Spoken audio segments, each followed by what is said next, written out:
step I take, I move my truth. Every time they tell me stop, I use every comment, hate that makes my feel. Gather up my energy and boom, I hear them talking, saying the way that I move is so reckless. That is a part of my mind I've been blessed with, giving my blood, so I am relentless.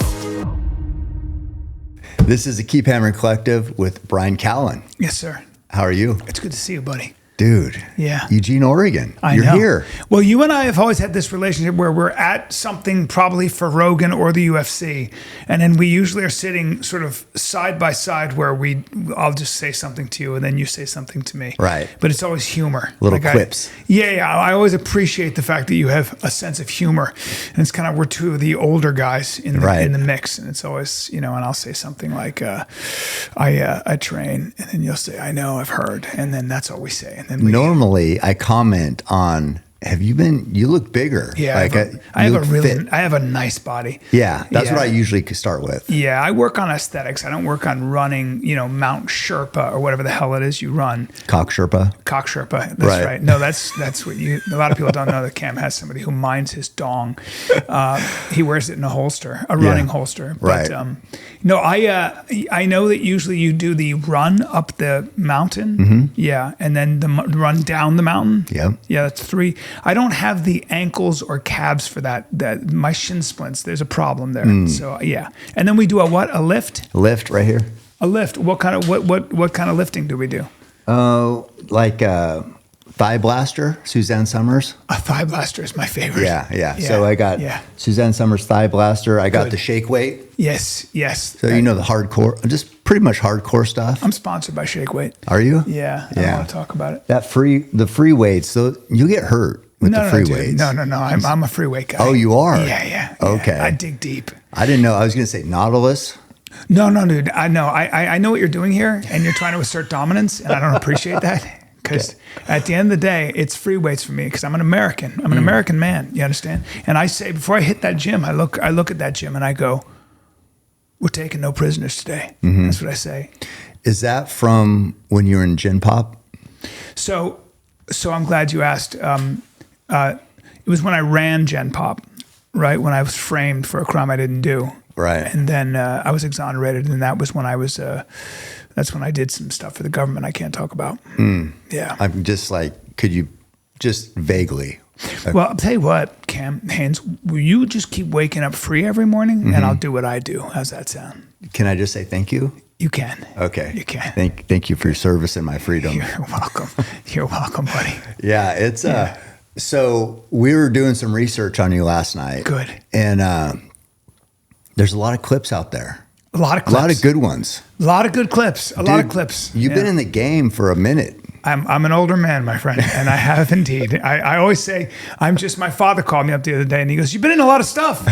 I was like, what do you think I've been doing? I've been hustling. Right. But yeah, it was always, I tried so hard at acting for so long. And if you try that hard, I was trying to write this joke and it didn't really I could never really figure out what it was, but somebody asked me, they said, you've been successful as an actor and a comedian or something like that. And I was like, well, not really, first of all. Certainly not lately. But let's just take the fact that I've done TV shows and, starred in sitcoms. But the amount of time, the number of times I tried versus the times I actually succeeded at getting the job is so pathetic. It's literally like I probably got 7 yeses. And in this business, if you get 7 yeses, that can be enough sometimes because it can turn into I think I got Sex and the City, and then I didn't really stop working after that, but it was always like these little jobs. It'd be like a small part in The Hangover, it'd be a small part in Entourage, but it was these significant things that I would go, you'd go from job to job, but then to be like 3 months of nothing, and then, so for me, it's almost like this was the metaphor I was using. If I were standing on my porch for 25 years and I threw a rock at every sparrow that flew by, if I threw a rock at every sparrow, I would hit, in 25 years, I'd probably hit I bet you 30 sparrows. I'd start learning how to lead them. Right. Maybe in the afternoon, I'd be like, they're a little slower, they fly straighter, and they're going back to their nest. I don't know what I'd do. You'd become an expert at sparrow flight, and you'd be able to, and probably very good at throwing rocks. And I'd probably hit 30 sparrows in 25 years or whatever, out of the sky with a stone. Right. And then I'd stuff them. That's incredible success. Yes, I'd stuff them and I'd put them up on my wall the way you've done with all your elk. Yeah. And it wouldn't be as impressive as this insane situation, but you would say, what are all those sparrows doing on your wall? And I'd say, I knocked them out of the sky with a stone. And you'd go, that dude must be the best stone thrower on the planet. Right. I'd be magic to you. Right. But you forget that it took me 25 years of throwing stones every single day. Yeah. And that's not impressive. A lot of times. That's a metaphor. That's the metaphor for how I think of myself. How much have you made total from acting? Probably, I don't know. Somebody asked me that a while ago, my Wall Street buddy. $7,000? Yeah, I fly privately. I have 4 private jets. Oh. No. I bet you I've probably made, with MADtv, with the Goldbergs, with my own show, not more than, it's going to sound like a lot, but it's not, for somebody who's been working as long as I have, $2 million. That's good. I mean, yeah. I'd have to really think about it, but if it's more than that, I'd be very surprised. Dude, I know you threw out like the Hangover role, just kind of like small role. That was a fucking epic role. Mm-hmm. That I love that scene.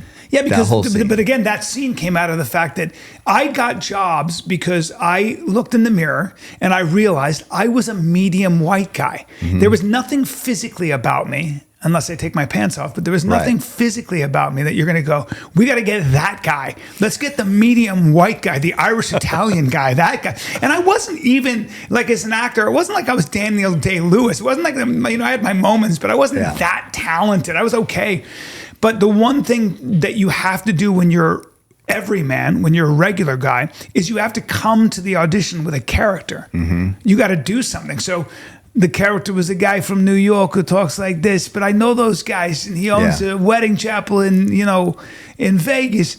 But it was way funnier. And I at the table read, I looked at the director and I said, if he's from, if he has a nice wedding chapel in Las Vegas, he should be from Armenia or Lebanon or something, a guy who can get you anything you want. He said, I get you baklava, I can get you chicks, guns, what do you want?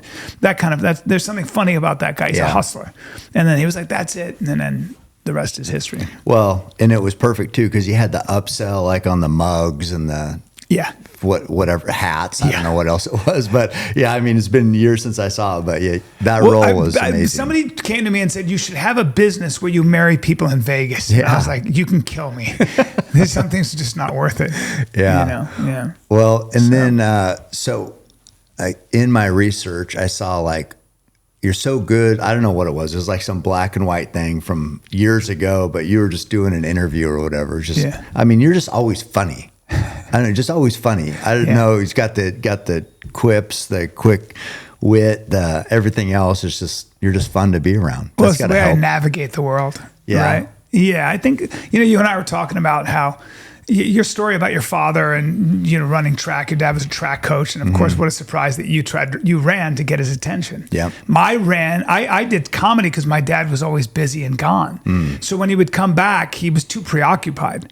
He was just not in the moment. He was preoccupied. So the way I'd get his attention is by I would recite funny movies, right? So I would redo Young Frankenstein for him. But then I started to add to it. Like I would add jokes that weren't in the movie. Okay. Right? So I'd be like, I bet you think this is funny. And so he became my first audience in a way. But I was doing it because I wanted his attention. Was he tough? Yeah, he was a Marine, and the 1950s Marine, Yeah. And he was tough, but he was gone a lot. He was always gone. Mm-hmm. So, by the way, I was moved every 2 years. So I lived in 7 different countries. So I was born in the Philippines, India, Pakistan, Greece, Saudi Arabia, Lebanon. Constantly moved. Wow. So there was no stability. So I was thrown into a whole new group of kids. every year and a half, 2 years. Did humor help you? Well, that's how you break in. So Yeah. when you want guys to like you, get them laughing. Right. Get them laughing. Don't be the last guy picked on the team. I was okay. I was at least coordinated, and be somewhat athletic and be funny. Yeah. And if you can't beat the guys, get them laughing, dude. But you are also a trained killer. I am a trained killer. But I'm also a lover, Cameron. Yeah. I'm like, I feel quite a like mix. warm wood in bed, and that's my wife talking. You know what I mean? And I'm sorry to betray, her trust, but Right. she said, you're like warm wood. And I said, I appreciate that. I heard a I'll show you the reference. video later. What? I heard a reference. What your back was like snake, like A barrel of snakes? barrel of snakes. Yeah. I do a lot of pull-ups, Cam. You know what I'm saying? Pull-ups. And rows and upright rows. Yeah. My back routine, it's torturous. I bet. Yeah, and then of course there's the boxing, and that complements it. You know what I'm saying? There's And- a lot of push and pull. What about jujitsu? Well, first of all, it's pronounced jiu-jitsu. You know what I'm saying? I know. I'm sorry. I mean, you you're got to a get black it right. belt, right? Huh? You're a I'm black not belt. a black belt. What? But I do roll with black belts. And tap them out. It depends. Now, lately I've been trying to roll with Tim Kennedy, and I don't appreciate him because there's a lot of giggling that goes on his side. Oh. And then there's a lot of wheezing on my okay. end. That's weird. Because the problem is I would beat Tim. I just don't have you'd feel bad. I don't have the strength. Oh. Yeah, I don't have the bone structure. Are you sure? So I have to rely on finesse. That's what I do. What type of pressure did your dad put on you to join the military? None. None? None. Because he knew you were like this little light in the loafers actor? Okay, don't say that. I don't appreciate that. See, I don't appreciate that No, characterization. no. I mean, that's not what I meant. Yeah, but you said that. That's not. So I don't know if that's a reference to my sexuality or just the fact that No. I'm sensitive. An actor. I did have a man say to me once, he said, stop trying to be your dad. I said, why? Because your dad's a bear. He's a dog. You're a cat. Okay? Cats are not dogs. And there's different kinds of strength and masculinity. And it liberated me. So I don't need you reversing a whole bunch of, Right. You know what I'm saying? Right. Anyway, so back to my dad. That was my Okay? bad. Yeah. What I meant was your dad must have been very proud of you. Well, my father didn't grow up with money, right? My father grew up with a dad who ignored him. And so my father didn't understand me. Very hard for him, and I sympathized. I was a complete jackass, and I didn't know how to navigate the world other than I became a good communicator because I was moved all the time. So I remember, I never forgot, what I got really good at was reading people. And I got very good at reading. I could read people. I knew what they were proud of right away, and I knew what they were ashamed of right away. And I love people. So I would always protect people of what they were ashamed of, and I would accentuate what they were proud of. And when you do that with people, they like you right away. Yeah. I never thought of that, but as I look back on it, that's what I did. And I had a guy say to me, you mirror really, really well. And I said, what the hell is that? And he goes, he was a real estate agent. He goes, we study mirroring, which is you copy the body language of the person you're talking to, and then it kind of, they see themselves in you. Yeah. I never thought I did that. They get comfortable. Yeah, but that's probably a survival instinct that I developed. But my father said to me once, he said, I made friends with these kids. He saw me when I was 14. And he goes, you're just an unbelievable communicator. You just make friends so quickly. It was the first compliment I got, right?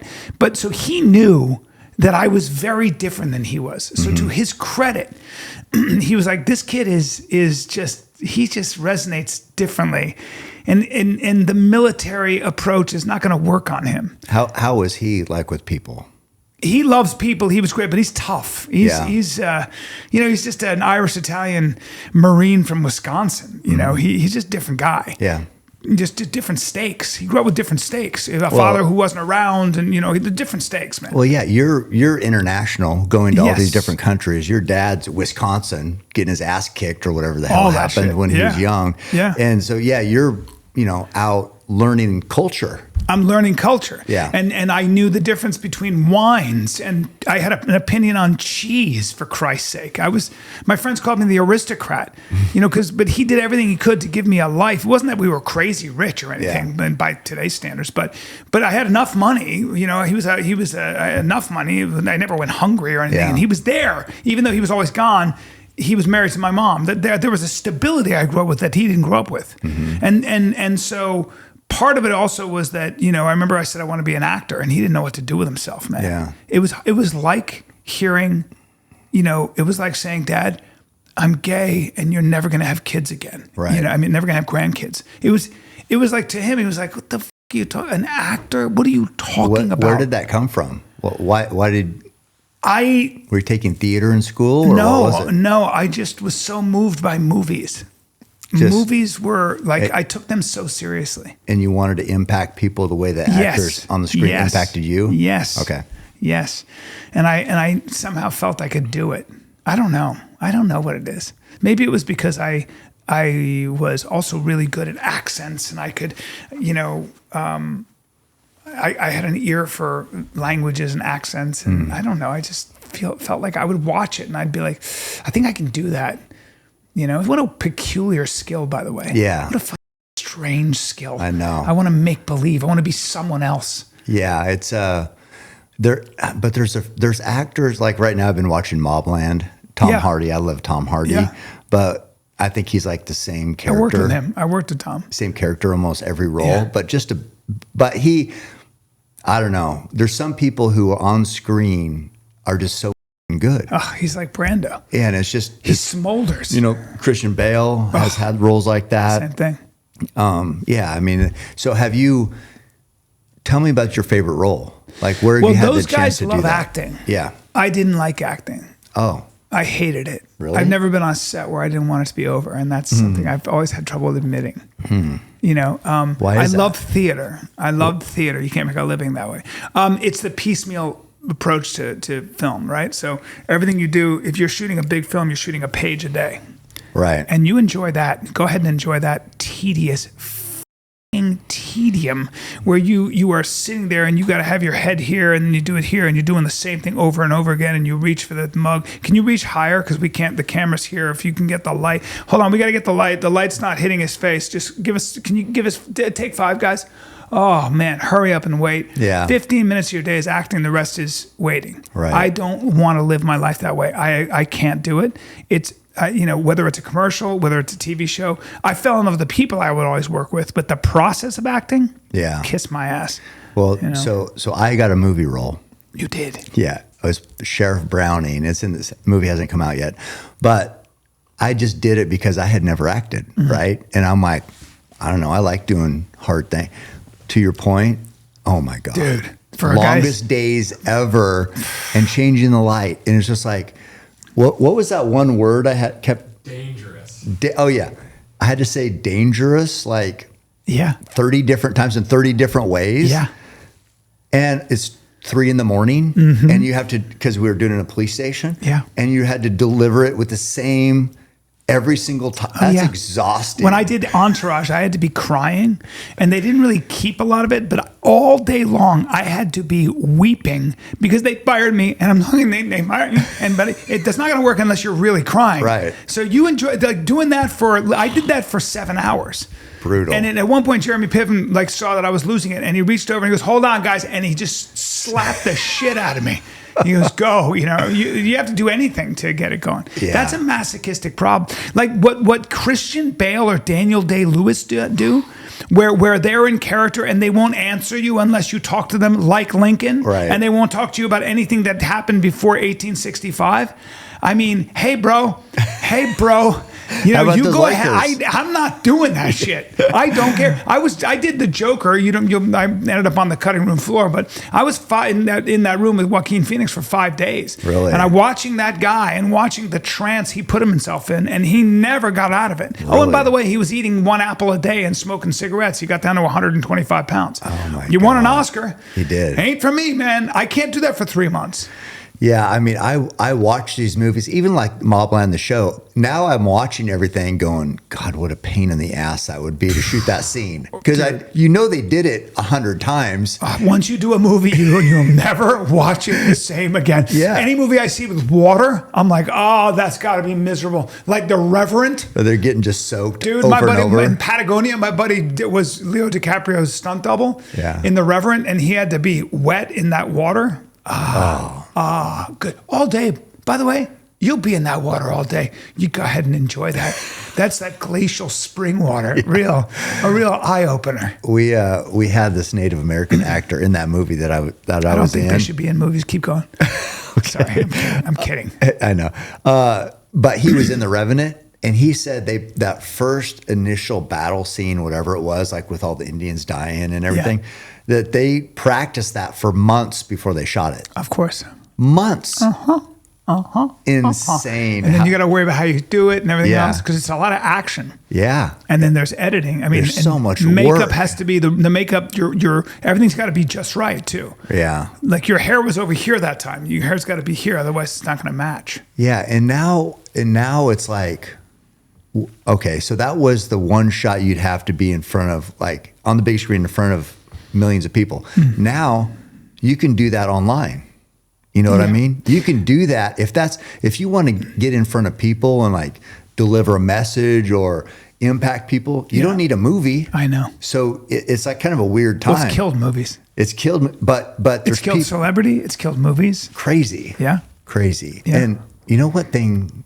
Here's what I hate right now. This trend that's going on. So you know the Haktua girl or whatever the. Now it's like all these guys out there interviewing people out partying and trying to get girls to talk about some sexual thing. Yeah. I'm just like, oh my God. Because it worked once. I know. So now it's like, we got to get another viral one. And you just, all these, just like, it just is miserable to watch. Yeah, it's the cult of the amateur. Yeah. And that's not my saying. There's I think a book written about that. And it's just everybody who has a camera has and then what you get is not quality, but vulgarity, which is what spectacle is. And you have to understand the difference, spectacle and almost a fetish for vulgarity is what has become synonymous with American culture. And the American lost, which is what a lot of these kids are. They're the lost generation. It's not even their fault. Their algorithm is lying to them. It's giving them a reality that that isn't a reality. It's just confirming their bias or controlling or pushing them in one particular direction as a group. Yeah. So that they're all together saying the same thing, and it's going on to the degree where I think it's a little bit like that boiling frog metaphor. When you throw a frog in boiling water, it jumps out, but if you heat the water slowly, it just dies. And I think when you live in a culture that doesn't make you feel good about yourself, and that makes you feel as though the only way to get ahead is to create some discomfort or to amplify your fake monologue or to say something so outrageous like Kanye, who's totally ignorant of history, and he's not to be excused because he knows better. But guess what? Doesn't matter. I'm trending, bro. I'm trending. And that's that sort of downward spiral where everybody's competing toward hell and not toward something higher than themselves. Right. I think, as I get older, I've read all the philosophy, but as I get older, I have way more respect for faith, and in particular, Judeo-Christian ethic. The notion that there is something about aspiring to something that you cannot measure. There's something about aspiring to perfection. And by the way, not for you, but for something bigger than you. Okay? Like the reason we had great architecture, I would argue back in the day, if you look at architecture today, it's all about the architect. The great structures that we go to Florence, etc., to go look at. Well, they were being built in service of something larger than themselves. I mean, look at the magazines that and everything that you see online. It's all apathetic. Why is it that everything I look at is all about, this will help you live longer. This will help you get stronger. This helps you look better. Hey, man, I don't want that shit anymore. I start to feel like I'm under a lamp, like a piece of steak in Vegas at a big buffet, just being grilled down. It's not inspiring. I'm just a snake eating my own tail. I want to know about shit that has nothing to do with me. I want to know about things that are a mystery to me still. The artistic scene somewhere or whatever it is. That's important to reach beyond yourself. It's a great way to get out of your depression, in my opinion. Yeah, and I don't wonder. You haven't been writing any of this shit down. No, we're getting it. Oh, we are got you? The transcript Okay, coming. this is this heavy. Your audience is probably scribbling really hard now. Yeah, they are. I mean, this is obviously live. Oh, it is fantastic. Yeah. Thank God. Good. But to your point about I'm not wearing pants. What? about architecture and now it's like, when are the beautiful buildings being built anymore? You know, it's like now it's just like it's about efficiency and. That's right. I was about to say efficiency. Yeah, and it's just like, what? Yeah, how about flow? Beauty? How about, impacting somebody's soul when they see it? You know, it's like something where you're just like looking and going, and you can't say anything. When does that shit happen on anything now that's being built? One of the great ideas of philosophy is the notion that truth and beauty are synonymous. It's a great contribution to philosophy. The notion that, beauty is something to strive for. And beauty is exactly that thing that causes you to realize that I think when you see great beauty, I think when you hear a beautiful song or St. Peter's Cathedral, or the Sistine Chapel, or you watch a movie that's just amazing, you forget for a second that you're human. This is what Schopenhauer and Nietzsche were talking about, this idea of high relief. You get into a trance where you forget for a second that you have to go to the bathroom, that you have to have sex, that you have to eat. All that stuff becomes suspended. And for a moment there, to your point, you can't even speak. You might, all you'll be able to do is manage maybe to cry or laugh or just be awed. You'll just be awed. The kind of awe that brings your head up and opens your mouth because you don't know what else to do. Yeah. And those moments are what I think get you to believe in something like God. Right. And something that we do that you can't measure, and you just say, human beings are so magnificent. Like, how are human beings, they're capable of terrible cruelty and destruction, but they're also capable of things like Shakespeare and Mozart and Beethoven and, the things that we stay alive for, and I think that part of going back to what you were saying, when it becomes about clicks and likes and, getting attention and more eyeballs on you, you get the Kardashians. Right. You get women who have so much plastic surgery, with all due respect, that they all look the same. Yeah, isn't it that? So you talked about, beauty can like kind of suspend time, whether it was acting and you see whatever something to create beauty. Do you think women are trying to do that themselves? So, when you've seen there's been women that you've seen and you're just like, they seem flawless. Yeah. And that is what you're talking about, like, or art or whatever, but you can't replicate that, but we're trying to replicate it. Yeah. And you see the women who maybe are beautiful in their own way, but now, to your point earlier, as you said, they all look kind of the same kind of lips, same kind of, there's this look. Well, there's a standard of beauty. Every society's always had a standard of beauty. And now, as long as you have technology, human beings, men and women, are gonna try to look better. Right. And there's a lot of pressure on women. Yeah. And I would even say, and people blame society, I think there's an instinct to preen.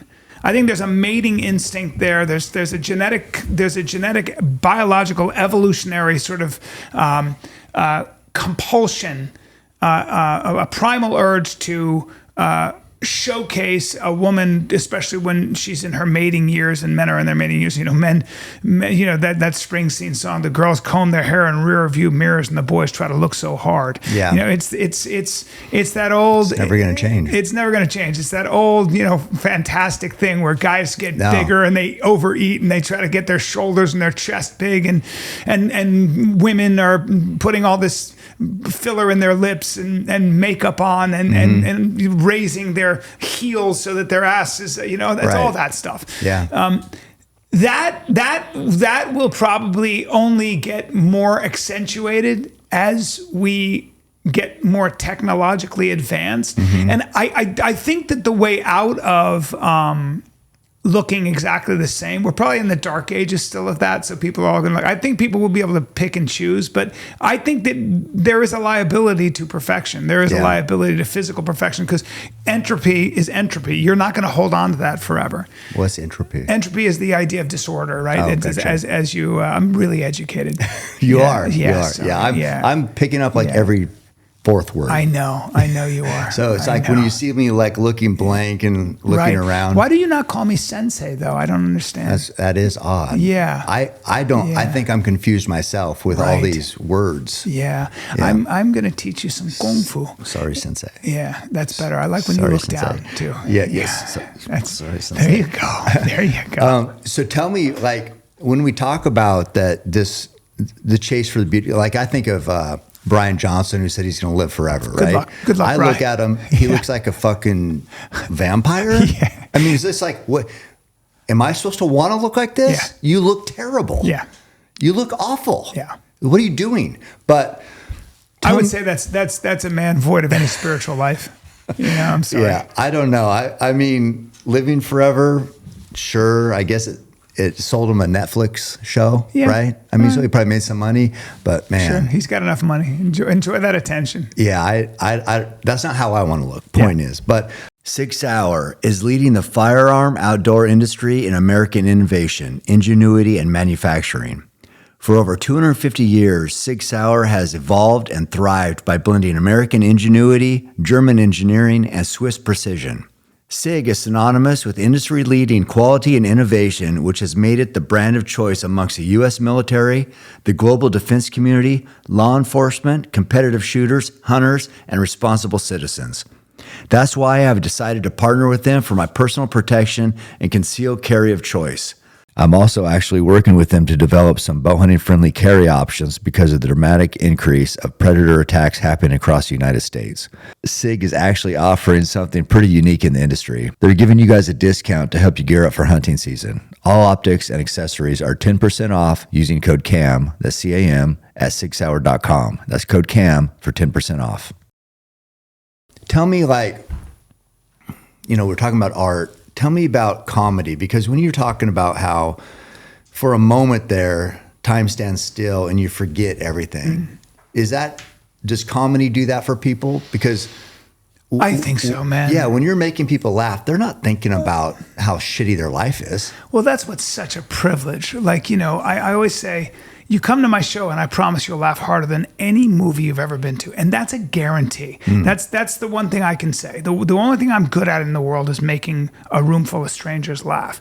And what I think is amazing about comedy is that if you think about the bonds you make with your friends, right? If you think about why you like people, it's true that you share a similar set of values. You look for kindness, you look for ethics and all that. But it's the times you laughed, man. It's the times you were on a hunting trip. Rogan and I, every time we do MADtv, it was the amount of laughter that would go on, because we're both cold and miserable. And he was my best audience, because I could just make that laugh. Yeah. And it was just always, and so much of what we did wasn't even caught on camera, because it was just like we were both miserable, and just cold and wet. But that's when the humor comes out. So you remember, though, the bonds are something in that area where you're just laughing with each other. Right. Because sometimes laughter is sort of the only response to the overwhelming absurdity of life and the lack of control in life. There's a lot of stories of people who were held hostage and they were telling jokes. Yeah. Really. Like, it's how you keep yourself going. And I love that. I mean, if you talk to these special forces guys, these tier 1 operators, they're constantly joking around. Right. Just being silly. It's all gay jokes, by the way, but still, but it's what it is. Yeah. So I think comedy, to be sort of a professional at that craft is I don't know, it's fun. I've always liked being in this small fraternity. Is it, so that love of making people laugh has never waned? I mean, you did it when you were a kid. Isn't it funny? It's never waned because it's a constant. So I just shot my special. You did it. You did it as a kid to fit in because you're changing whatever, and that was a way to be accepted. So is it still pretty much the same thing? You're fitting in these cities or making people laugh, or what is the objective? It's probably reliving the trauma of having to walk into a classroom and make friends immediately. Yeah. And you could say that I probably am doing the same thing, right? I'm kind of getting in front of a bunch of people and reliving the trauma of my childhood under my terms, if you want to get psychological. But I don't go to therapy, so I don't give a shit about that. Yeah. Like for me, it's just such a privilege and such a surprise that I'm able to do it. Yeah. Like I can't, like again, I just shot my special at the Mothership. Okay. False Gods coming to YouTube soon or somewhere. How was it? It was so fun. Yeah. I'm editing it now though. It's better now. Now I'm trying to edit it. It's a nightmare. I hate watching myself, but I think it's good. How many shows did you record? Just 2. 2. Yeah. I'd like to redo it. I'd like to do it, but I'm happy with it. But it's better now. But it's okay. But like I have to, now I'm starting all over again. I've got to start a whole new hour. Is this the new hour or is this the special hour? This is going to be a mix, a hybrid. A mix, okay. Yeah, it'll be a whole, I got a bunch of new stuff. It's such a process getting that, getting it out there, tweaking it, getting it dialed in perfect, delivering it for the show on film. Yeah, man. And hitting every note and then going back and going, damn it, I didn't get that. I forgot that tag. I know. Like, it kills I remember you. when Theo was here, he had one and he forgot one line of the joke. And it killed him. Yeah, and he was pretty depressed. Yeah. I mean, he thought he did terrible. And I was like, Theo always thinks he does terrible. No, I said, you fucking I've never been with Theo where he doesn't go off stage and goes, I wasn't that good. I'm He like, was Theo, amazing. you crushed. No, I think he opened for me and during my special, same thing. He's like, did he? I was like, Theo, what are you talking about? I couldn't even watch you. You were taking me out of my game. You're making me laugh so hard. Yeah, he's pretty hard on himself, isn't he? Yeah, too hard. But no, everybody here had a great time. He was focused on that part that he missed, or he wasn't as tight as normal, which of course nobody in Eugene knew. I know, because we hadn't seen any of the other shows. But you feel it as a comic. Yeah, you know? And it's like I felt bad for him, but it's such what a hard job, dude. Yeah. I don't know. I've seen you.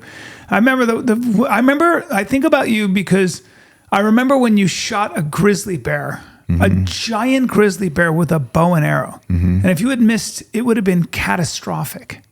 Maybe. I mean, this is, so here's a skull. Yeah, that's a hard job.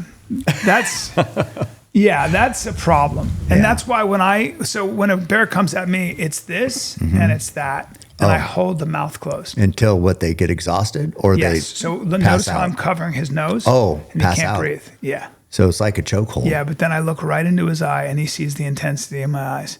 And he knows what time it is. And you let him go and he runs away? There's a new sheriff in the forest. Of course I do. I don't kill him. Right. I just go, shh. Oh, what about that? And then there he goes. And there he goes. Wow. Yeah. Don't try that at home. Do not try that. Don't try that, dude. I mean, do you feel a little bit like Jesus in that moment? So I would never call myself Jesus. I will say that the media calls me comedy Jesus because I give so much. But you don't. I would never do that. Right. I would never do that. I'm also built a little differently than Jesus, you know? I mean, my shoulders are pretty broad and they tend to taper over my waist. You know what I mean? They float over my waist. Yeah. Have you seen me train? No. No, you haven't. No. Because I do it underground. That was a trick question. Yeah. When it comes to karate and kung fu. Right. Why are you laughing? Why is your guy laughing over there? He's not laughing. Okay, because I feel like he's not taking me seriously. We're talking retarded. about. I've dropped Nietzsche, Schopenhauer, a lot of stuff. He's probably sticking his fingers in his ass over there. He doesn't even know what he's doing. He's sitting on one of his hands. He's got 3 digits. And he's knuck deep in his shitter right now. That's what he's laughing at. And why is he smelling his hands? This is fucked up. He's smelling his fingers, dude. That's not appropriate. He's a closet freak. That's James Gideon Williams for you right there in the flesh. Hepatitis digits over there. So when you leave, don't shake his hand. God, that's what I have to tell everybody. I won't. It's not my fetish. Jesus, he's tall and handsome though. Yeah, Sorry. I think he said at one time, did you say you looked like Clark Gable? Who the fuck is Clark Gable? No, he said he looked like Clark Gable. Yeah. Clark Kent, maybe. Yeah. Yeah, I don't think you do. No offense, but yeah, you're the Oregonian version. You're the Eugene version of Clark Kent. Yeah. Just a giant Tinge of gay. white guy. I think he looks like Kathy Griffin. He does have the same coloring. Yeah. Do you know who that is? She held up Trump's head. Remember that? That didn't go over too well. Yeah, never really recovered from that. She That was not good. That was, Poor PR. yeah. That didn't work out. I'm Yeah. gonna put. Kathy's Are you a character. done? Are you done with this? That's a giant skull. How much did that thing weigh? I don't know because we had to cut it up to get it out, but it was Jesus. 9 foot 6 inches from nose to tail. My God. So 9 foot 6 inches. yeah, The paws were stupid. Is that the picture I've seen? yeah. Or I'm holding it up, but My God. yeah, they're giant animals, but yeah, it's intense. So on the hunt you're talking about, that was that bear. That's a heavy skull, dude. Yeah, and so this is so thick right here, like even a bullet could ricochet off that. Is that right? That has happened before because of that angle, and it's so thick. My God. Yeah. So Yeah. it's they're legit animals. They're legit animals. But that's to me, you know, the things you love the most that make you feel most alive. When I'm closing in on an animal like that with my bow, that's what does it for me. Yeah. That moment, because What is it though? Is it the idea is it the accuracy you're trying to accomplish, or is it the state of flow you get into? it's the stakes. Yeah, the It's stakes. just the stakes don't get any higher. Right. I'm with a bow trying to kill A buffalo, a water buffalo, or a grizzly bear. or a That's Cape so buffalo. crazy. Yeah, and it's just like, to me, the stakes of whether that goes good or bad, not knowing what's going to happen, just that unknown. What pound test do you use in a bow when you're killing an animal like that? That bow is a 90-pound bow, but you know, like an 80. That shot was a frontal. Went in right here a little bit, about an inch to the right of where I wanted to hit. But an 80-pound bow would have probably done that too. But I shoot a pretty heavy bow, just because I hunt big animals. Well, 90 pounds is very difficult to pull back. Very difficult. Yeah, you got to work on that. Yeah. I mean, you could do it easy Yeah, naturally. with both like What with my back and all. yeah, the snakes. Yeah. Remember that? I bench pressed my body weight. What? Yeah, thanks, guys. How many Yesterday. times? Just once. I'm a little tired. I'm not a big bencher. Thanks for laughing again. You know, Look, that guy's still on his fingers. he had shit on his finger. No, That's all God. it is. He's laughing at it. At least keep your mud whistle clean, for God's sake, if it's your fetish. Anyway, Yeah. sorry. Yeah. So it's you could do it easy for sure, but I think the same feeling would be like when you come out on stage. Is that when you feel most alive? Or when do you feel most alive? So what happens after a while for me probably is I don't get nervous. You know, it's the nerves go away. It's just what I do. But what I like is being in the business of original self-expression. I like surprising myself. I love the idea that I come up with an idea. So for me, like, what I'm doing is I come up with these different ideas. I'm writing stuff. I don't know what it is. I have this new thing. You know, I have a Chinese friend. I don't even know why I'm talking about it, but I have a Chinese friend. And what does that mean in relation to my white friends? And what about Chinese people? And then and then there's this impulse to be unhealthy in this world that's very healthy. Well, I don't know where I'm going with it. Right. But I'll just keep following that thread. And what's fun is after 2 years, maybe 3 years, I'll have an hour. And then you step back and look at it and you go, wait, there's a theme here. There's an argument for how one should behave in the world in here. Or there's a philosophy in here. Or there's a point of view in here. And how did that make it through? How did my subconscious Create this. How did that? Yes. So it's almost like the 1 hour already exists, and I'm just trying to keep showing You're up. pulling it out. Yeah. It's there. Yeah. So you know, Harlan Williams was talking about this. We just did a podcast on my groundbreaking podcast, Off Limits. And he, sorry. See that pause? That's good for cutting. Yeah, it doesn't matter. Off Limits. And so, and he was talking about the comedy spirit, right? And the one thing we agreed on is that I know no matter what, if I sit for long enough, something's going to come. And that's a great feeling to know that something is going to come and it's going to surprise me. and I'm going to laugh at it. And if I laugh at it, the audience is going to laugh at it. And so that process of discovery, of showing up until it reveals itself to me, never gets old. That's what I get off on, you know. And also thinking about you running naked. But other than that, those two things. I shouldn't have said that out loud. Those two things. Yeah. It annoys me that for a second. We'll get back to what we were talking about. That you cut your elks basically in half. Like, just cut him at the neck, bro. Why do you have to have his haunches there? Yeah, and like, so wasted half the meat. You wasted half the meat, which is an outrage. Yeah, no, that is sad. But if anything happens in the world and it gets a crisis, I can come in here and get this elk meat. You know? See? Yeah, it's going to be a little tough, Smart. but I appreciate that. You're very smart, buddy. How many elks have you killed? I don't know. You have a lot of elk meat in the freezer? I do. Yeah. You live on elk? Did you have a question? Oh. Oh, I thought you were raising your hand. Yeah. That's Brian's eye candy over there. A photographer. Yeah, what was I going to say? Who's married. And you're married. Yeah. But you can still be eye candy. Although she's very talented and she's very, very attractive. I at my age, I make sure I don't flirt even a little bit because I feel a little bit creepy to be this age. How old are you? 30. Yeah. My wife is 35. So if you're 30, I'm very careful to be very, I don't know, almost like a librarian. Hello. You know, yeah, I don't see sex. No, I don't know whether that's a man or a woman. I know, and that's what I love about I just knew she was it was eye candy. She's non-binary. That's but great. Kel is a very good photographer. Yeah, and, great. Yeah. That's great. You know what's funny? I have a child older than her. Yeah. That's crazy. Isn't that crazy? So that's either she's crazy young. Yeah. No, 30 is not young. I mean, it's young. No, I think that's crazy young. Well, to us it is. Because otherwise that would make me old. Well, that's not old. Are you 57 or 58? 57. So I'm 58. So you're I'm old. old. But my wife is 35. Does that piece still work?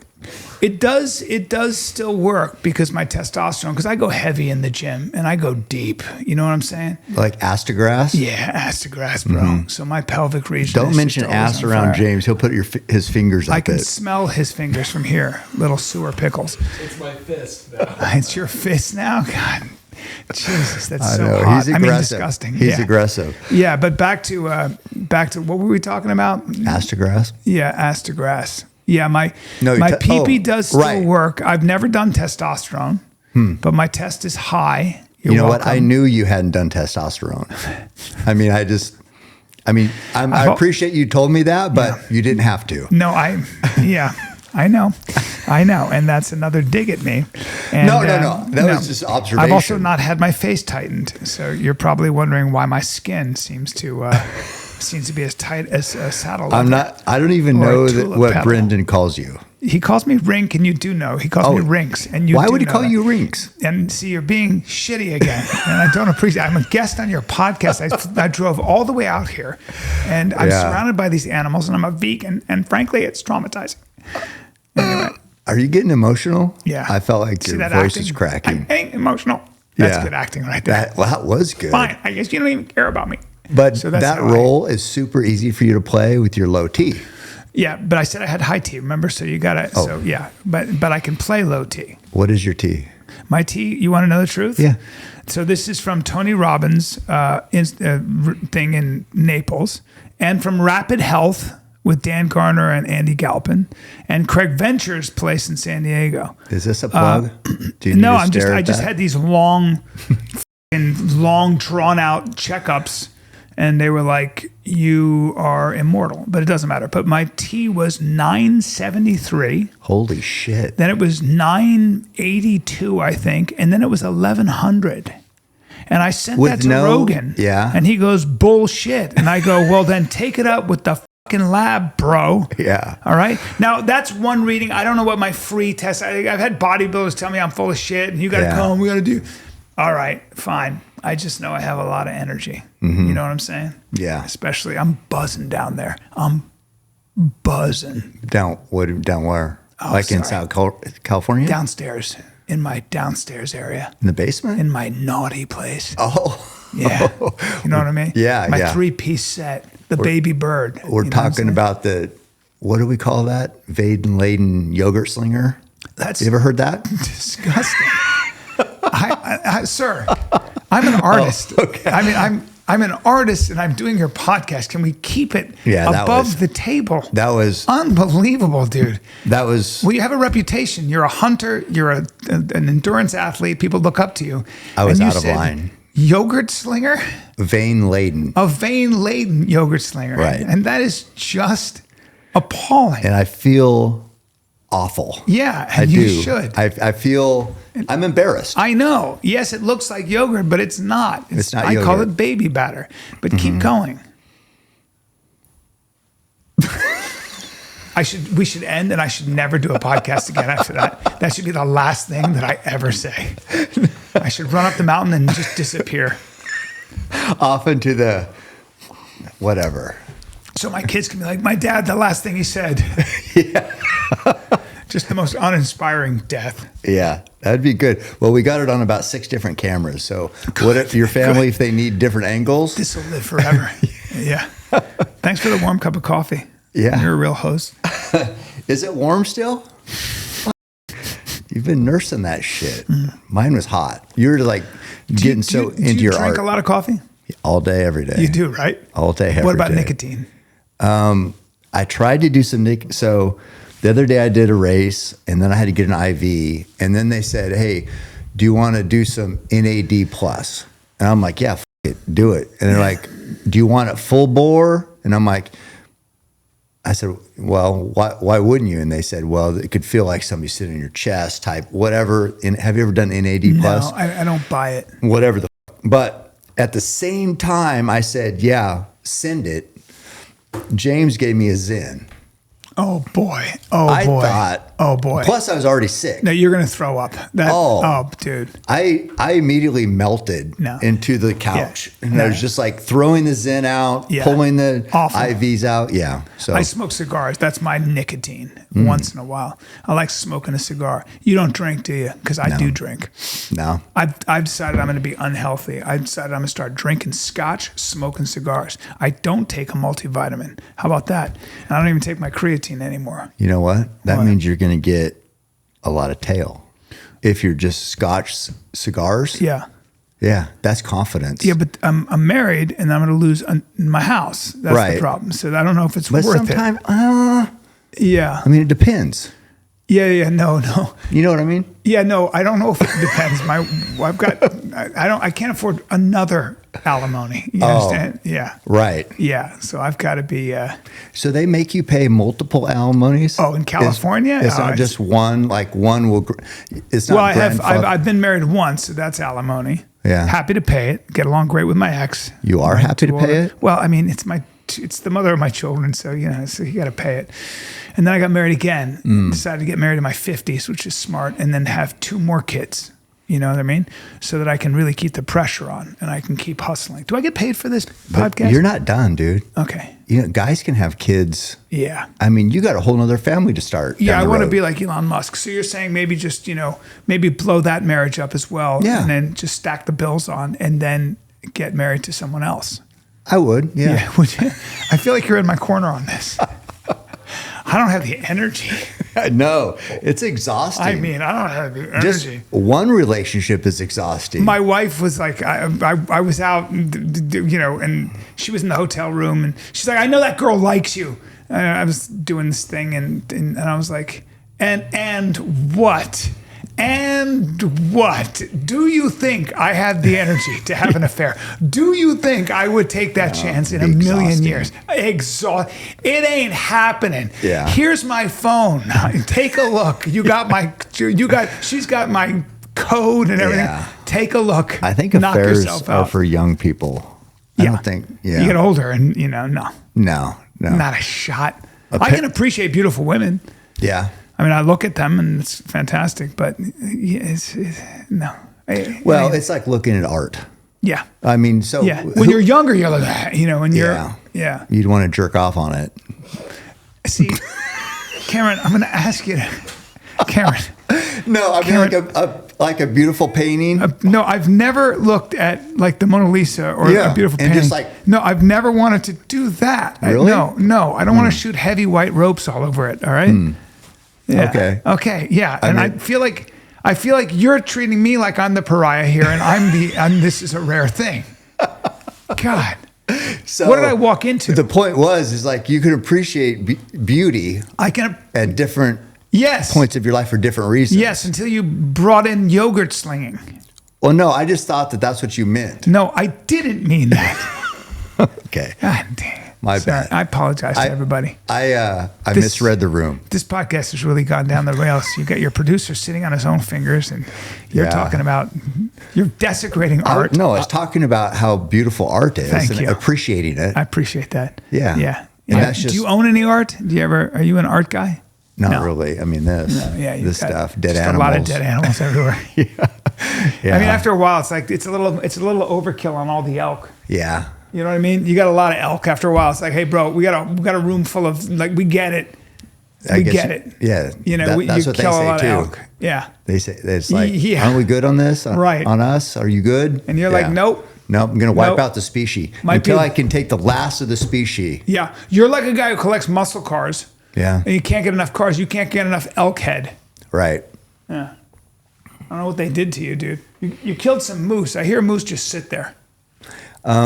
Sometimes. Yeah. I've killed one moose. Yeah. Yeah. That's it right there. To the right, a little bit And further. those are your stags up there? Well, those are bucks. Yeah. Yeah. Deer. What's the hardest animal to hunt? Dall sheep? Dall sheep are pretty hard Yeah. where they live. Yeah. I mean, that's that one that Roy's with right there. Yeah. That was like he's like 17 miles back. Wow. Killed that with a recurve bow. Wow. Awesome ram. How far away was the shot? Because it's really hard to sneak up on them. They can see Probably you. like, I think it was about 25 yards. How do you get up on it? He, on that one, he built, so these rams were coming through on the same trail all the time. So he built like a little blind out of rocks. Oh boy. And then he got stripped down to just like long johns, like white, because you can kind of decoy in those sheep. They can see white and they're like, what is that? Wow. So they're not alarmed. Yeah. So he had basically his underwear on, plus this rock wall, and then the rams came by and he shot Was he it. freezing? I don't think it was that cold. How big is that ram? That's a good one. I mean, I don't think it's normally like a giant would be a 40-inch around the circumference of the horns. Wow.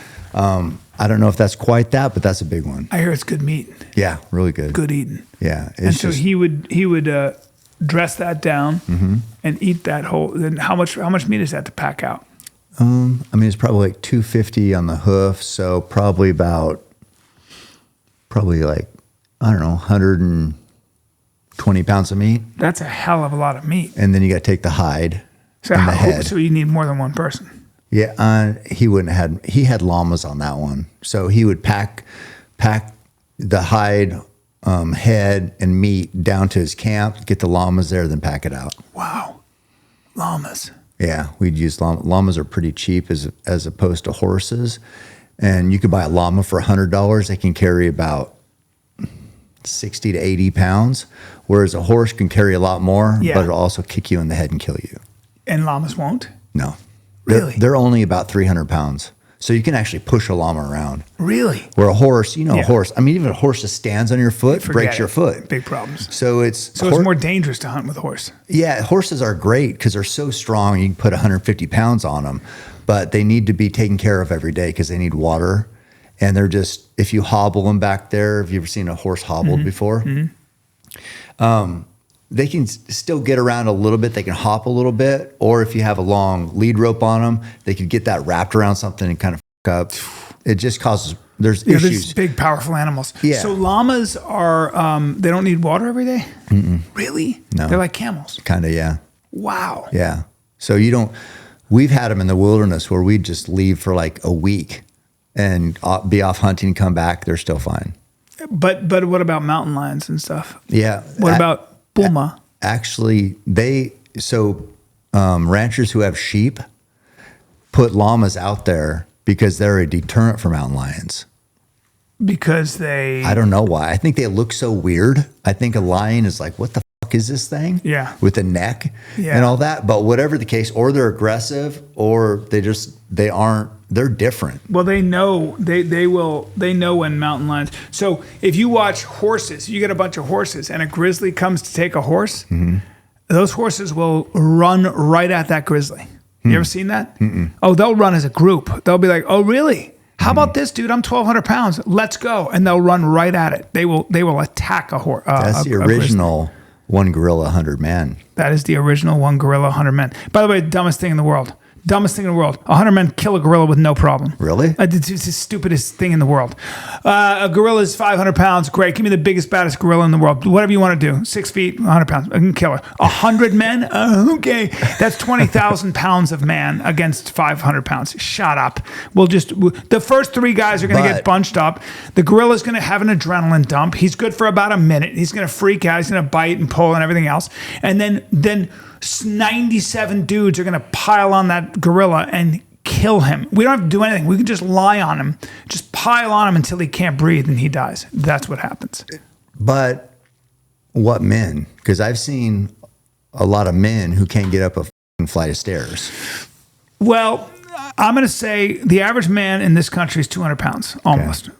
And they're not in shape. But if their life depends on it, they're going to organize. But have you ever seen an animal when its life depends on staying alive? Yes. They got some fight. That's right. And how long do you think a gorilla that doesn't do any cardio, is not known for its cardio, that lives on leaves and branches, how long is a gorilla going to sustain that level of output? The answer is not long at all. All right. And human beings have a lot of endurance. You know something about endurance, don't you, Cam? So the bottom line is that gorilla doesn't stand a chance. Not a chance. Right. Yeah. And if you've got 10 Tim Kennedys against one gorilla, it's an interesting idea. It's an interesting fight. I still got 10 men. Really? Yeah, because even 10. Because the gorilla is going to. Well, that's tough. I don't know, because the gorilla can bite, and if the gorilla, you see, the real question is, can you put a human brain in a gorilla? That's the real issue. Put the human brain in the gorilla. Now the gorilla is going to go. He's going to get himself in the corner. Mm-hmm. Protect his back. He's going to protect his back. He's going to throw hands, and he's going to be biting. Do you think that they don't have some of that instinct already? Sure. Yeah. They do, but the gorilla, like a chimp, is going to go from 0 to 100. I mean, all out. And if you ever see them fight, they scream and they grow crazy, but they're not fighters. That'd be pretty intimidating, though. Yeah. But do you remember, like on what was that show with Tom Cruise where he said, "Okay, 5 of you, I'm going to take out the head guy, the lead guy, then 2 of you are going to run." Yeah. Do you think that would happen with the gorilla? I see like the gorilla came out hot. Yeah. I'm thinking some guys would fucking bail. Yes, but we're all in a room, so you can't bail for long. Okay. And what you do is when the gorilla's got his hands full of 3 guys. You've submitted a gorilla. So I was in Rwanda and doing some work for the government. Noise?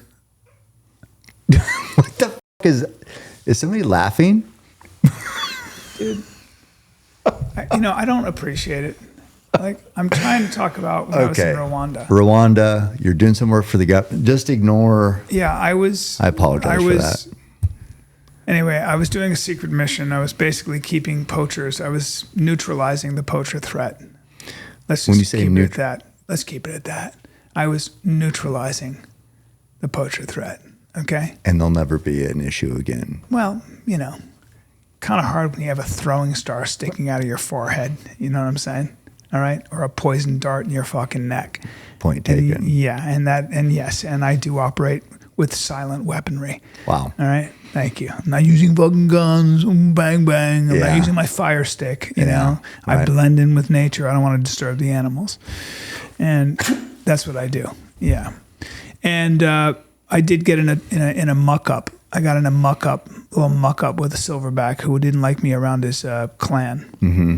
And luckily, because I train jiu-jitsu, as you know, I would never be able to do anything against a gorilla, but he overcompensated. I arm dragged him, took his back, and I sat on his back because I'm a backpack, because I'm a Damien Maya backpack, all right? Because I'm getting on your back. We know that. Body triangle?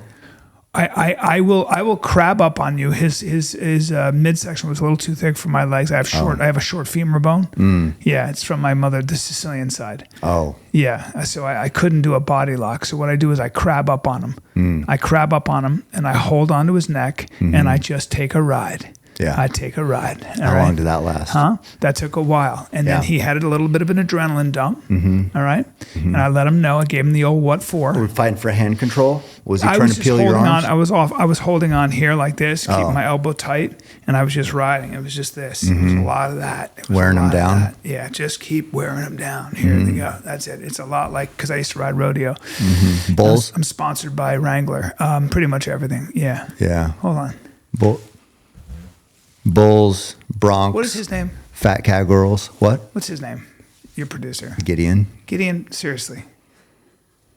You know? Anyway, I'm not gonna talk to you about my time in Rwanda anymore because I'm not getting any respect. Why do you have a feather? Why do you have a random feather here? It's a turkey feather. Oh. Yeah. I shot a tom. You did? No, but I was with Rogan when he shot a tom. We went turkey hunting. And, what'd you think of it?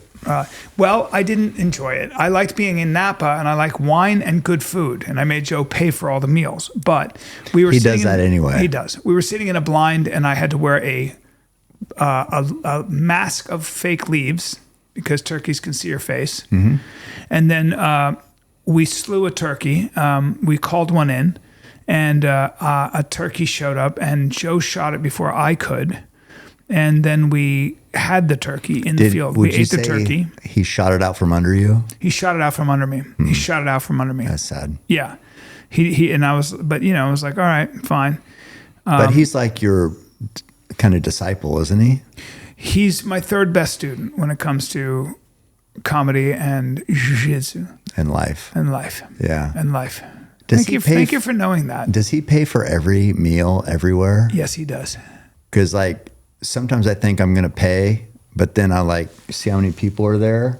I know. And I look at the menu and I'm like, might let this one. Yeah, I mean. So I'll look, Joe, do you want to go get a coffee? I know. Let me get this. Joe, what I love about Joe is his generosity. We were in Seattle, and we got coffee. It was at the airport, and I watched him. There was a tip jar. We got coffee, and he just put $100 in the tip jar, but he didn't say anything. Yeah. And as we were walking away, I said, "That was $100, huh?" And he goes, "Yeah, I call that a love bomb. I give him $100 to get the out of there." That's Joe. That's who Joe is when nobody's looking. He's the best. That's why so I love generous. him. Yeah. Yeah, my buddy's a billionaire, and I went to pay for a meal, and he goes, "Don't ever do that ever again, never again. Don't ever do that because it means nothing." Yeah, I do that with Joe. I pay for stuff, and he's just like, he kind of laughs at it. It'd be like one of my kids when they were 7 paying for something. Yeah. It's Well, I think what Joe wants is, what I appreciate. One time he said to me, you never asked me for anything, And I was like, well, it never dawned on me to ask you for anything because you're my friend. I've known you for 30 years.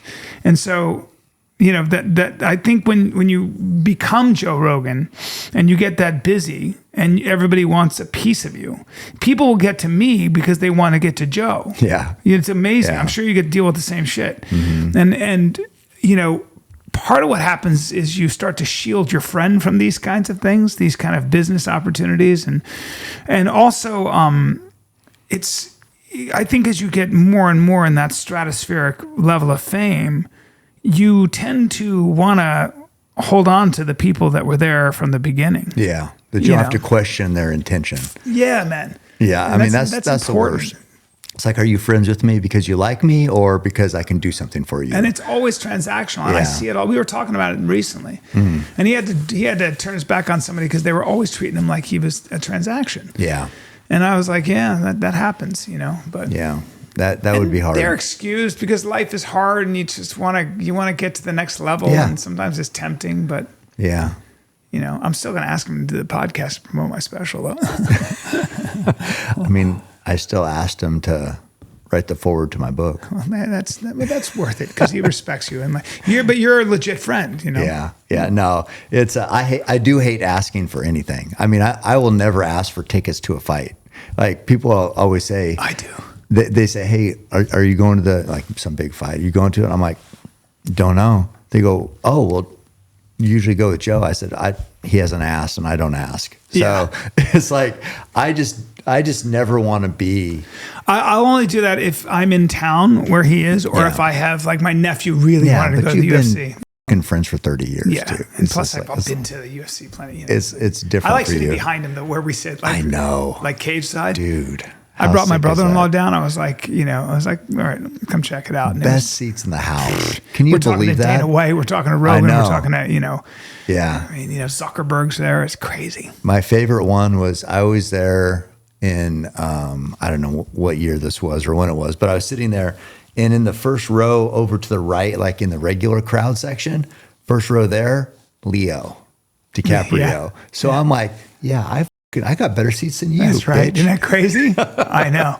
It was kind of sick. I know. It's crazy seats. Yeah. It was him and that guy from the Entourage. I can't remember his name, but one of the actors in there. But yeah, anyway, amazing experience. So your comedy special, when does it come out? I'm editing it now, and I think it's done. I think today is the day it just got done editing. Yeah, literally today. And then will it be YouTube, or do you have to pay, or? It'll be YouTube. Yeah. And then I think, unless by some miracle Netflix picks it up. They've never even watched one of my specials.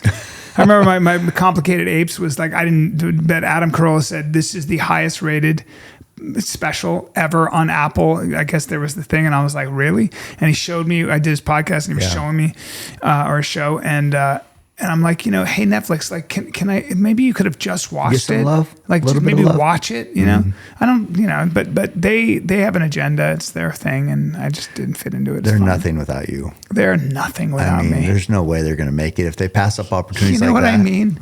Sad. Yeah. That's no, sad. I'd love it if they did, because it just sells more tickets. As long as I can keep selling tickets and doing stand-up. Yeah. That's what's fun, Is it, how many cities are you going to right now? I'm going to be in Oklahoma. I'll be in Oklahoma, I think May 30th and 31st. I'll be in Tulsa. So I'll be in Oklahoma City, then Tulsa, and then I'm in San Diego at Mic Drop in August, and I just got a bunch of. I'll be at the Brea Improv,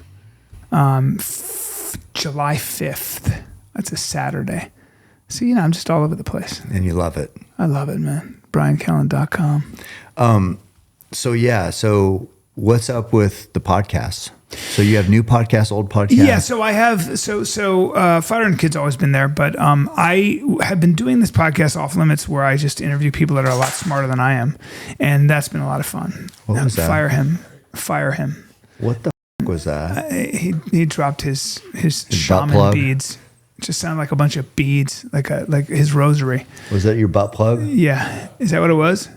My anal beads. It was your anal beads. That's what I thought. I said rosary, but of course it was anal beads. That's close. Classic. That's a classic metaphor for this podcast. I walked in thinking I was going to be counting the rosary, and I'm counting anal beads. All right. But I don't even know what I was saying. But yeah, that's it. Podcast. Yeah. So Off Limits. And I'm kind of hashing it. I just had Eric Weinstein on, Carrot Top on. I can't talk to smart people. He's so smart. I can barely talk to you, dude, and I'm smart. Every 4 words. Yeah, I know. I don't know what we're talking because you know about. what? Because it's not archery. It's not archery and running and carrying stones. Carrying a rock. Carrying rocks. Archery. We've evolved. Yeah. And I haven't. You'll take my workshop. Yeah. And.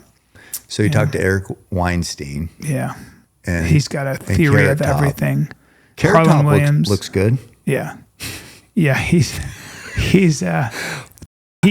what did he do to his face? He's so funny though. But is his face like a mess? We talked about it. He's just a character. He wears makeup, and he's just a very unique character. He's an amazing guy. He's such a sweetheart. Have you ever met him? Mm-mm. Oh, he's such a good guy, and he's so funny. You just wait to see. He did a very popular show. I won't even say when is this going to air? Like Monday. Okay. Yeah. Well, you're about to see why that guy has been packing crowds in Vegas for 30 years. Really? He is so funny. Carrot Top. And he's on a big show. Oh, dude, yeah, but he's so funny. Like people don't realize how good that guy is. It's so much fun. He looks different. He's got his hair and all that. He's all muscular. You get distracted. Yeah, he's 60, and he's 60, and he's a holy genius. shit.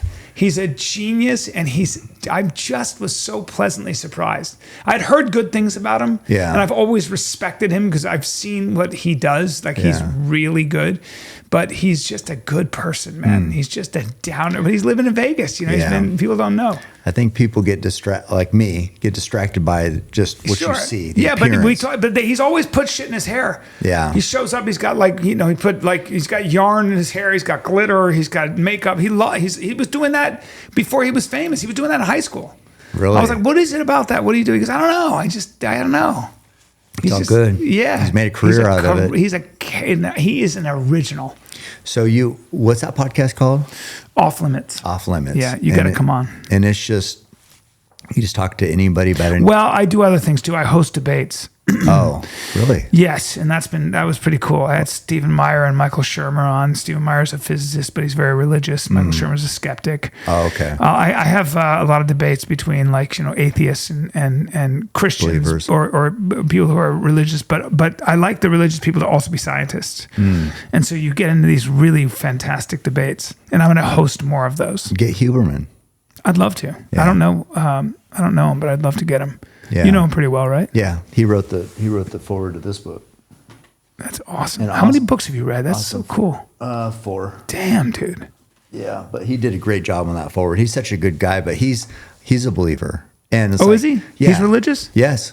Wow. Yeah. I didn't know that. So I never would have thought he was. Yeah, these scientists. Is that new for him, or has he always been? Fairly new, it seems like.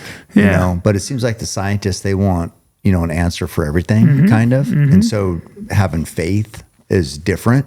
But he'd be good. Well, science shows you sort of how things work, right? But not why. Right. And the why is always there, Jordan Peterson helped me a lot with that. He's been very articulate about sort of like the kinds of, but I've always felt that there was something much bigger than myself to be of there has service. to be. I think so. There has to be. I don't know how you live otherwise, you know? Yeah. There's nobody could explain everything. No. So I don't want to explain everything, by the way. I love the mystery. Yeah. I don't think we want to stay alive without wonder. There's something that romance is synonymous with wonder. You are wondering. I'm not into this wonderful kind of like what is it?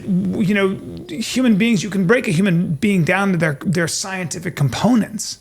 You can break them down to their protozoa and to their genome, and you can break it down to a number. Great, cool. It's not what a human being is. Right. It's what they're made of. But there's something about when it's all assimilated under the best of circumstances that creates the kind of inspiration that Mozart, Beethoven, Bryan Callen, when he does stand-up, delivers. Yeah, I mean, that was. You see that? But that's the idea. It's like you can take a piano and you can have it sit in a back room. It's not a piano until it's touched the right way. Well, and you think about, we've talked about silverback gorillas and monkeys and every other animal. They're just a fucking animal. They're all this. They're the same. They don't have the potential that we do. They're the same. Yeah. Whereas every human is so unique in its own way, and what it can create, and how our brains operate, and our feelings, and our emotions, and our everything. More importantly, the fact that human beings can step outside of their feelings and their emotions and their body and their mind. Human beings can get very good at actually witnessing. It's really interesting. It's an interesting exercise, By the way, this doesn't preclude that evolution is true. Evolution can exist within a larger context, within a smaller context of the larger context, which is that something created evolution. Just because you figured out the mechanism in which we came about doesn't mean that eradicates. It's not design without a designer. That was Darwin's notion. But no, there is a designer. I don't know what that designer is, but it's something like God, in my opinion. But you had said something that I interrupted you because I had a thought and I can't remember what it was, but it was. I was just saying how the human species is so varied in our emotions, and where animals are pretty much they're very similar, and we're basically the opposite of that. And then we can create, we have this conscious thought. Yeah. Animals react mostly on fight or flight, essentially. Yeah. I mean, and we, have we have potential. Yeah. Like Potential that's is what's what you incredible, mentioned. right? Whatever we can imagine. So you'll never touch perfection, but you can imagine perfection. And the reach seems to get us closer and closer to whatever we think is possible and goes beyond what we thought was possible. And we keep coming up with new ideas. That's kind of fascinating. But consciousness is fascinating to me. The idea that you can sort of, like if you think about sitting quietly, it was probably something like meditation, right? So if human beings seem to be able to actually witness their own avatar, that we're able to witness this body go through. You can watch your thoughts come into your mind and leave your mind. You can watch your emotions change your body. You can watch your physicality change, the temperature, the pressure, the tingling. Well, then the question is, who's doing the watching? Who's actually the witness there? That might be who you really are. That notion that that's yourself. That witness that is not sort of even, it's not beholden to this physical world. How do you get to that? It's kind of what the place? Christian mystics talked about, right? You Right. can't touch my soul. It's like, you can torture me. You ever read Uncle Tom's Cabin? Yeah, and he was so profoundly religious. So as they were beating him and torturing him, they couldn't touch the inner. So he became a witness to his own torture. It's very Christ-like, right? It's very, very much the notion behind, sort of Jesus on the cross. What does it take to get there? Suffering, trials. I've always said that when you're suffering, you can't lie. Like that is the ultimate truth serum is suffering. That's why, military has used torture to get the truth. But suffering in the way you described it, or when I think back to, I just did this big race and I was definitely suffering. You can't lie in those moments. No. So it's like, does it take suffrage? Does it take pain? Does it take to get to the truth? Because without that, we can just lie to ourselves, or we can lie to the world, or we can put on an act. But when you're suffering, you can't. I would say suffering's inevitable anyway, and you're going to face suffering, and it's going to be a lot worse if you don't align yourself with the truth. You're going to fall short. You're going to chase something, and you're probably going to chase something like status and money and power and sex and all those things, the sensations, Right. and safety and comfort. And I think that it's inevitable and impossible that will not lead to. It will have its conclusion, and its conclusion will not be satisfactory. Its conclusion could even lead to a crisis. Its conclusion could be if you worship false gods, which is really, in my opinion, the entire point of at least the Old Testament. If you worship false gods, if you worship yourself, and if you worship the God of money and the God of all these things that seem to be of this earth, you will get to the top of that wall. And you won't like the view, or you'll realize you spent all this time climbing the wrong wall. And if you doubt that, ask anybody. Will Smith was talking about this. Will Smith said, I have gotten everything. I mean, everything to the nth degree that I could ever want. Everything from money, sex, power, good looking, you name it. I've touched all of it. I've touched it all. And that led to a massive crisis, one where it's like, I might kill myself. And he had to go inside. He had to go, wait a minute, man. If I don't find something like God, something that's bigger than myself, I'm going to end it all. And Tolstoy went through the same process, I don't know if you know that. His book, A Confession, was about that. You think every human's going to go through that eventually? The ones that are awake, I think we all take we're all along this journey, and everybody's in their own journey, but some people maybe. You could die blind. I think so. Yeah, you could. I don't know. That's a good question. I haven't thought about it too much. I think I think it's a cynical thing to say, and I don't want to say that I'm further along that road. That's the danger here in this conversation there. But I think that there are for sure, there are monsters in the world. There are people that are born without this curiosity, without the capacity to want to understand or know. There are people who have a condition called narcissism, where they are the end all and be all. So yes, not for everyone. But if you're somewhat awake and if you've been gifted with enough of an apparatus at birth to at least know what you don't know, be aware of what you don't know, and be interested in knowing what you don't know, I think that kind of leads you down at least a philosophical path, and you might get to a point where reason and logic don't get you out of the trap, and that's where faith comes in. There's another tributary there, and I think that's kind of maybe what happens. Where would you say you are? I mean, where have you been closest to? If you say a higher power, you say God, you say whatever. Where have you been closest to that? Have you suffered? Yes, and I think time and loss and planning and then it not coming through and having children and watching your children go through what they go through. And just being aware of how vulnerable that all is. And maybe it comes out of the fact that when you have children, you love them so much. It makes you so vulnerable. But also just this terrible thing, this life can be horrifying, man. And sometimes there's no other way to, it doesn't have to be your suffering. It can be just witness to other people's suffering. And I think that one of the things I like about Christianity, for example, is that it is, there is meaning to suffering. There's meaning to your suffering matters, and there's meaning to it.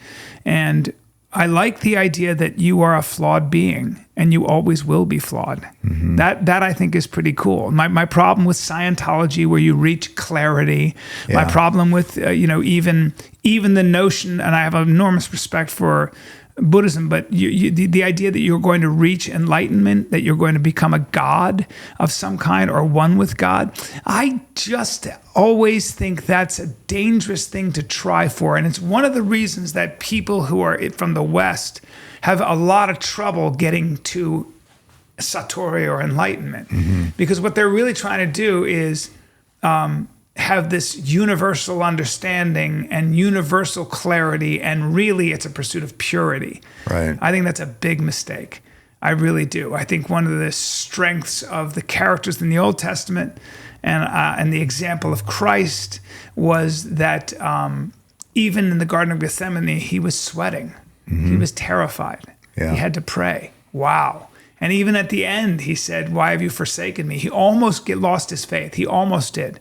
Until he said it's accomplished. He said, "Forgive me." The notion of forgiveness is so powerful. Like to love your enemy is radical. Yeah, it's a radical idea. So I love those kinds of things. I like how.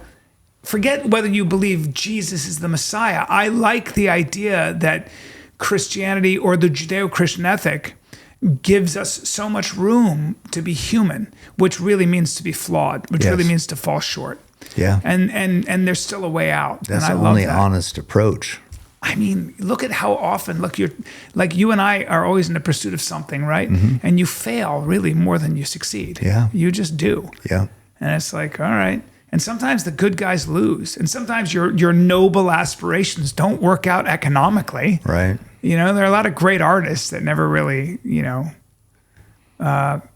it. Yeah. So. Yeah, no, it's true. It's what I've always thought too, and again, this race reminded me of it, but it's like the more I suffer, the more pain I'm in, the closer I feel to God, because I feel like it's been that, when we're going to face God is when we die. The more you're suffering, the closer you have to be to dying. If this suffering is actually real, this pain is real, and this is a true test you're going through. To me, that's where I'm closest to God in those moments, and I like it. Me too. I want to be more miserable. Yeah. Because it makes that more real.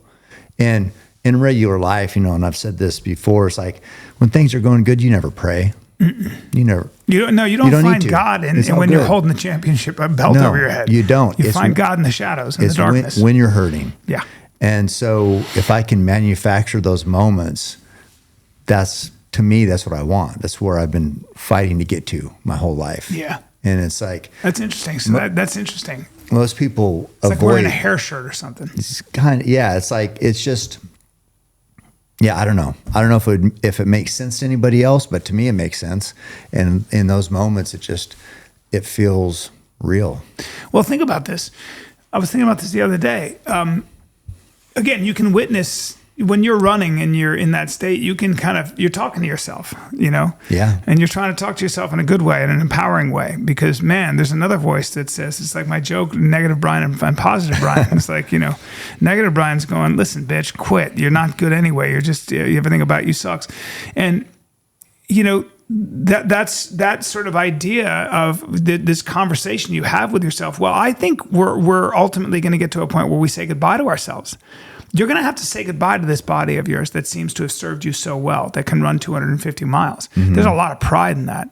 And you've worked really hard to get to that point. But it only goes downhill. After we get to be about 60, next year ain't better no matter what you do. You're running to stand still, but you're really running to walk backwards.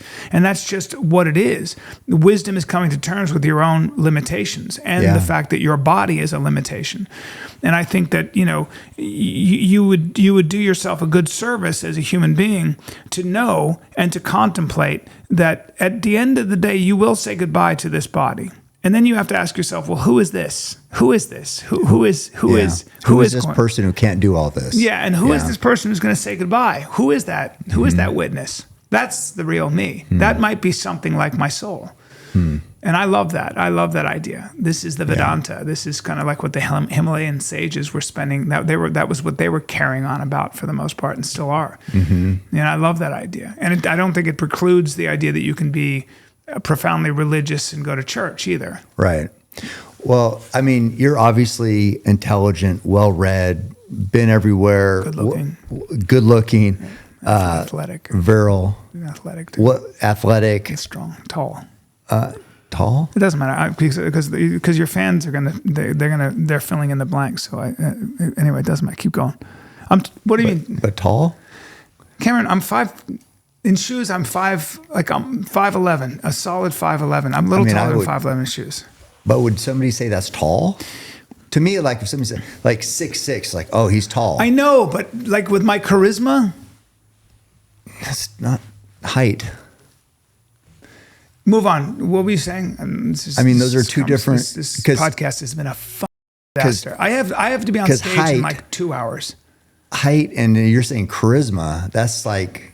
Those are two completely different things. Listen, I'm sold out tonight. Because all right? like Danny DeVito has charisma. Is he tall? No, he's not. I know, but you said that everybody's unique, and I'm unique.